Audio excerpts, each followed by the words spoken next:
আপনারা দেখছেন আমরা আছি কুষ্টিয়া পৌরসভা।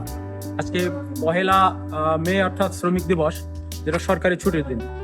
এই ছুটির দিনে আমরা এসেছি কুষ্টিয়া ঘুরতে। এই কুষ্টিয়ার মধ্যে আমরা কিছু ঐতিহ্যবাহী জায়গা আছে, তার মধ্যে কুষ্টিয়া পৌরসভা, লালন শাহের মাজার এবং রবীন্দ্রনাথের কুঠি বাড়ি।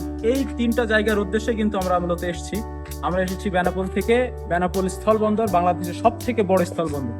আমরা এসেছি কাজী এক্সিম, যেটা বাংলাদেশের আমদানি রপ্তানিকারক প্রতিষ্ঠান। সেই প্রতিষ্ঠানের সকল সদস্য, আমরা বন্ধু সবাই একসাথে এসেছি।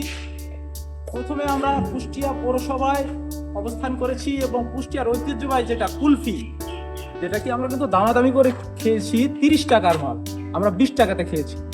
সকলে খেয়েছি, অত্যন্ত সুস্বাদু, যেটা আপনাদেরকে বলে বোঝানো সম্ভব না।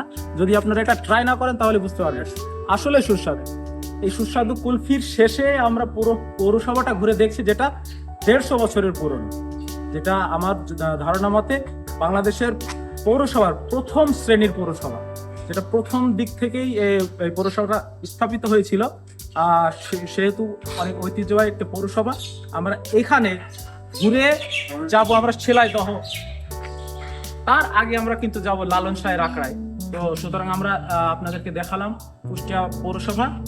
এখানে আমার স্টাফ, সহকর্মী সকলে উপস্থিত আছে। গাজী এক্সিমে শহীদ ভাই, আশিক, রিয়াদ, সাগর, মিঠু, আব্দুল্লাহ, আশরাফ এবং ক্যামেরাম্যানে আছে তন্ময় এবং আমি আছি ইয়াসিন।